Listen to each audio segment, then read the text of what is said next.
We'll now turn to the topic of indirect objects. We've already learned about direct objects, or we simply call them objects. We saw them in sentences like, I read the book, the dog chewed a bone, the computer detected a signal. The thing that the action of the verb is acting upon is the direct object, the book, a bone, and a signal. But sometimes there are sentences where there's more than one object. I gave the book to Mary. Well, there's a book that's being given, but then Mary is also receiving action. The book is being given to Mary. The easiest way to find an indirect object is to ask, what is the verb being done to or for? The answer to that question is generally your direct object. So in the second sentence, the dog gave the puppy a bone. Then another way to think about that is a bone was given to the puppy. So the puppy is the indirect object. The computer sent the server a signal. Well, the signal was sent to the server. Therefore, the server is the indirect object. So now that we understand what indirect objects are, let's look at some ASL. The deep structure of ASL is SVI, meaning indirect object, O. That means indirect objects are expected at the end of directional verbs. And it's important to note that only these indicating directional verbs can include direct objects. Verbs like make or verbs like know can't have direct objects. In ASL, it's going to be an indicating verb, give, lend, send, something like that. Now, you have these sentences such as or, and at first they strike you as very similar to English sentences. However, remember, this is the deep structure. In actuality, you're often going to have something topicalized in the sentence. So you might, for instance, have John topicalized in the sentence. It's important to note that when you set up John in the sentence and set John up in space, that you then remember that the verb needs to agree with that. The verb needs to move toward the direction that John has been set up. So if I want to set up John as the topic and then give John the book, I can do that, and that would look like this. Or I could use book as a topic and then show John at the end. That would be, and that would simply be me moving the object, the book, to the front of the sentence, which would leave the SVI at the end. I give book, John, and that's okay. And then similarly, in the second sentence, boy send grandma money, you could have grandma as the topic. Or you could have money as the topic.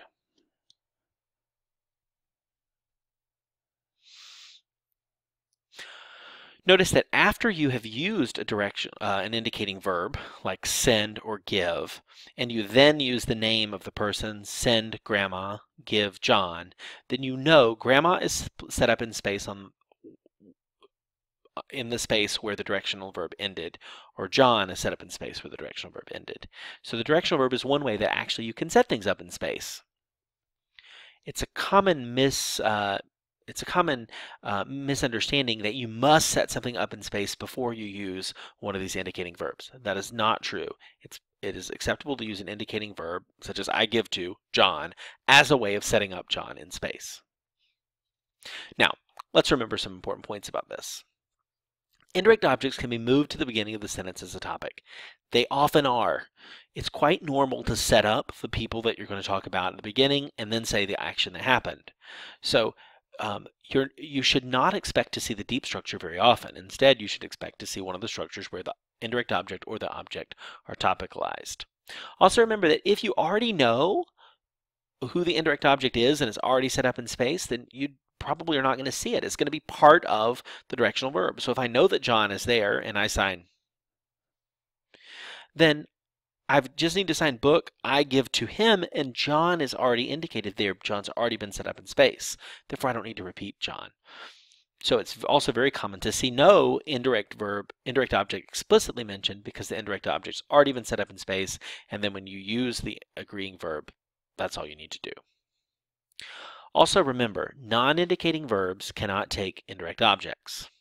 That's an important point because in English we have lots of verbs that we use that ASL doesn't have a directional form or an indicating form of, and as a result we have to think of another way to express the idea of an indirect object. So if I have, for example, email as a loan sign, there are some dialects of email that will do that directionally, and there's also this sign, but let's imagine this sign. It's not a directional sign, it's just email. Well, in order to get the idea of my teacher emailed me a picture, I'm going to have to do something. Now, first of all, there can't be an indirect object. I can't just say, my teacher email me picture. That's not going to work. So instead what I can do is either use the idea of for or use the idea of combining two verbs. So with email, I can think, what can I do? She can send me an email. So in that case, I could say, my teacher send me email. The next example I could have, my cousin made me a table. Well, make is not an agreeing verb. And because make is not an agreeing verb, I can't just simply say, my cousin make me table. That doesn't make sense in ASL. But what I could do is use the for construction, make table for me. Notice, not for, it's not the rhetorical question, which would be answered by a sentence, but this is just for me. So that would be one way. Or I could use the two verbs combined and say, my cousin, make, table, give me. Make and give me together, meaning make a table for me. My dad cooked his new girlfriend dinner. Well, I could say,